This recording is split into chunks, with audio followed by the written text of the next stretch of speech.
మంచి చెడ్డ చూసే దేవుడై కోసం వచ్చిన దొంగనాయలరా మీరు. బంధించండి.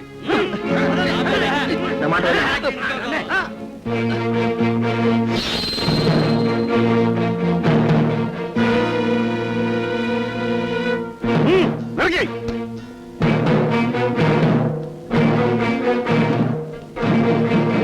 మళ్ళీ ఆగో దొర, దేవుడే వీళ్ళందరినీ తన దగ్గరికి తీసుకురమ్మన్నాడు.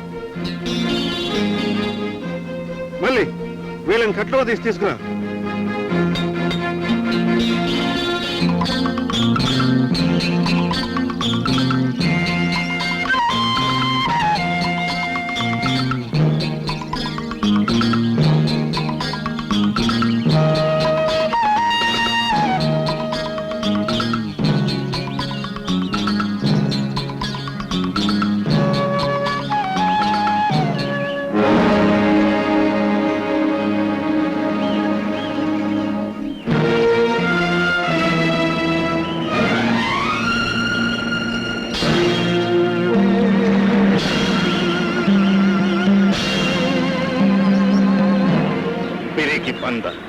నన్ను పట్టుకోవడానికి వచ్చి నా కాళ్ళు పట్టుకున్నావా?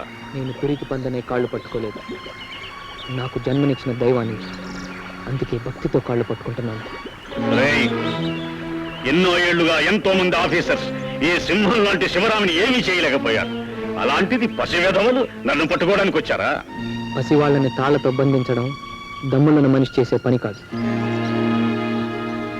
కట్టు విప్పండి.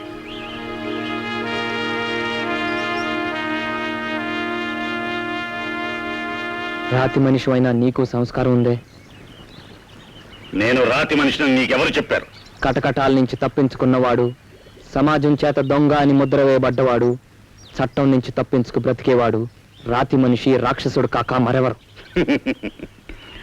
అందరిలాగే నువ్వు అబద్ధాల్ని నమ్మే అమాయకుడు అని అర్థమవుతుంది. అంటే నువ్వు నేరస్తుడివి కాదంటావా? తప్పు చేసి తప్పించుకోలేదంటావా? అధిక ప్రసంగం. కష్టార్జితంతో కుటుంబాన్ని పోషించుకునే ఒక మంచి మనిషి మీద కొందరు ద్రోహులు నేరం మోపారు. ఆలోచన లేని చట్టం అతన్ని పట్టుకుంది, చూపులేని న్యాయం అతన్ని శిక్షించింది. అన్యాయంగా తన వాళ్లకు దూరమైన అతను కటకటాల నుంచి తప్పించుకున్నాడు. అది మరొక నేరం అంది సమాజం. అతన్ని వెంట తరిమింది సంఘం. పిస్టల్స్ తో, పోలీస్ కుక్కలతో అనుక్షణ అభాగ్యుల్ని వెంటాడి వేధించింది. అప్పుడు అతని ఆవేదనలో నుంచి ఆవేశం పుట్టుకొచ్చింది. కన్నీళ్లలోంచి కోపము, కసి పుట్టుకొచ్చాయి.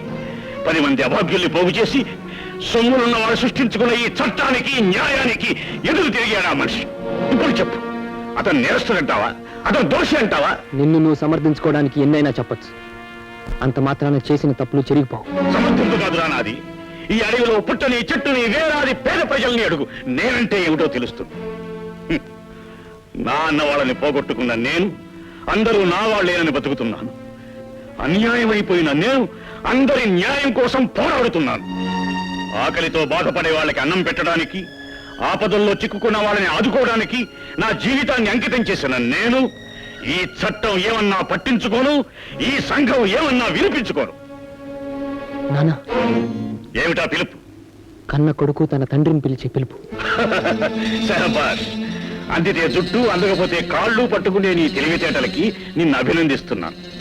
ప్రాణాలు తీస్తానని తెలియడంతో నాన్న అని పిలిచి నాటకం ఆడదాం అనుకుంటున్నావా? పద్మవ్యూహంలోకి చొరబడ్డ అభిమన్యుడు తిరిగి బయటికి వెళ్ళలేడురా. అలా అని రెచ్చగొట్టి పంతానికి వస్తే ఈ అభిమన్యుడు పద్మవ్యూహాన్ని చీల్చి చెండాడి అజేయుడై బయటకు వెళ్ళగలడు. ప్రస్తుతం తుపాకీ మీ చేతుల్లో ఉందగా, కాల్చండి. ఏ ఆగిపోయారే? ఈ స్థావరం మీది, ఇప్పుడు అవకాశం మీది. చేతిలో ఆయుధం ఉంది, ఎదురుగా ఏ ఆయుధం లేకుండా నేనున్నాను. కాల్చి చంపండి. కానీ ఒక్క విషయం, ఏమిటది? మీరు నన్ను చంపితే మీకు తెలియవలసిన ఒక గొప్ప నిజం శాశ్వతంగా తెలియకుండా పోతుంది.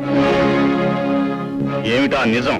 మీ ఇల్లాలు పేరు పార్వతి, మీ 2 బిడ్డల పేర్లు మురళి, పద్మ. ఎన్నో ఏళ్లుగా దూరం అయిపోయిన వాళ్ళు ఎక్కడున్నారో తెలుసుకోవాలి లేదా? మరొక విధమైన కట్టుకథతో నన్ను ఇంకొక విధంగా మోసం చేద్దాం అనుకుంటున్నావా? నా వాళ్ళ గురించిన వివరాలు పోలీస్ వయసులో చదివి వచ్చి నన్ను మోసం చేద్దాం అనుకుంటున్నావా? నా కుటుంబం అంతా ఏనాడో నాశనం అయిపోయింది. నా వాళ్ళందరూ బుగ్గైపోయారు. నిజం అది కాదు అని నాకు అబద్ధం చెప్పాలనుకోకు. జైలు నుంచి తప్పించుకున్న నాకు నా వాళ్ళందరూ మరణించారని తెలుసురా. తగలబడుతున్న ఇంట్లో నుంచి తప్పించుకున్న అమ్మ నన్ను చెల్లాయిని రక్షించుకుంది. అమ్మ చెల్ల ఈనాటికి మీకోసం కన్నీటితో ఎదురు చూస్తున్నారు. నేను చెప్పింది అబద్ధం అనిపిస్తే అమ్మను కలుసుకొని నిజం మీరే తెలుసుకోండి.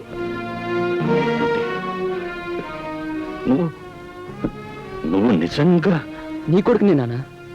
ప్రతిరోజు బయటికి వెళ్ళేటప్పుడు నీకు ముద్దిచ్చి సాగనింపే మురళీబాబు నాన్న. మురళి, నాన్న మురళి, నాన్న మిమ్మల్ని చూసిన వెంటనే గుర్తించాను. కానీ మీ నోటి వెంటనే మీకు జరిగిన అన్యాయాన్ని, నిర్దోషాన్ని, నిజాన్ని తెలుసుకోవాలని మిమ్మల్ని నిందించాను. నన్ను మన్నించు నాన్న. నాన్న బాబు మురళి, ఇన్నేళ్ళు మీరెవ్వరూ లేరనుకుని బాధంతా గుండెల్లోనే దాచుకుని బతికంట్రా. పద, మీ అమ్మని చెల్లెల్ని చూద్దాం పద. వద్దు నాన్న, మిమ్మల్ని ప్రభుత్వం నేరస్తుడిగా నమ్ముతుంది. మిమ్మల్ని నిర్దోషిగా నిరూపించి అమ్మ దగ్గర తీసుకువెళ్తాను. కానీ నన్ను నిర్దోషిగా నిరూపించడం అంత తేలికైన పని కాదు బాబు. ఎంత కష్టమైనా పర్వాలేదండి. మురళి లాయర్ మిమ్మల్ని తప్పకుండా కాపాడగలడు. ఏమైనా సరే నేను మీ అమ్మని చూసి తీరాల్సిందే. ఒరే మురళి, ఆయన అంతగా అడుగుతున్నారు, ఒక్కసారి మీ అమ్మగారిని చూపించరా. సరే నాన్న. ఒకప్పుడు పున్నమి నాడే మీ అమ్మ నా జీవితంలో ప్రవేశించింది కనుక వచ్చే పున్నమి నాటి రాత్రి నేను అక్కడికి వస్తాను. దేవుడయ్యా, దేవుడయ్యా, దేవుడయ్యా, అసలు దుర్మార్గుడు ఆ రేలవాడి ముఠా గురించి నేను తెలుసుకున్నాను. అందుకే వాళ్ళు నన్ను కాల్చి చంపబోయారు. వాళ్ళుండే స్థావరం నేను తెలుసుకున్నాను. త్వర అయ్యా, వీడికి వెంటనే వైద్యం చేయించు. వీడి వల్ల మనకి ఎన్నో వివరాలు తెలియాలి. అట్లాగేనా? పదబాబు, నీతో చెప్పవలసిన విషయాలు ఇంకెన్నో ఉన్నాయి. సరే నాన్న. పద. మళ్ళీ ఇలాగా అవునమ్మా, నాన్నగారిని కలిశాను, కళ్ళారా చూశాను. మీ గురించి నా గురించి చెప్పాను. ఆయన గురించి పూర్తిగా తెలుసుకొని వచ్చానమ్మా. ఎంత మంచి వార్త చెప్పావు బాబు. ఎక్కడో అక్కడ ఆయన ఉండే ఉంటారని ఇన్నేళ్లు నా మనసులో ఉన్న నమ్మకాన్ని నిజమని నిరూపించావు బాబు. మీ నాన్నగారు ఎలా ఉన్నారా? చట్టం ఆయన దోషి దోషి అని ముద్ర వేసిన తనను నమ్మిన 10 మందికి దైవంలాగా ఉన్నారు. ఏనాటికైనా తను నిర్దోషి అని నిరూపించుకోవాలని ఆశతోనే బ్రతుకుతున్నారమ్మా. అన్నయ్య, నాన్నగారిని ఒకసారి చూడాలనుంది. నీ కోరిక తప్పకుండా తీరుతుంది చెల్లమ్మ.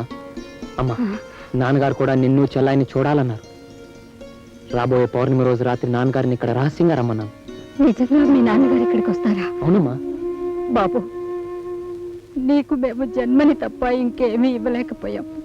అయినా ఈ అమ్మా నాన్నల కోసం ఎంతో శ్రమపడి ఇంత తప్పిస్తున్నావంటే అది నా బాధ్యతమ్మా. ఈ బాధ్యత పూర్తిగా నెరవేర్చడమే నా జీవిత లక్ష్యం. పదమ్మా. అమ్మా తులసి, ఈరోజు నాకు చాలా సంతోషంగా ఉందమ్మా.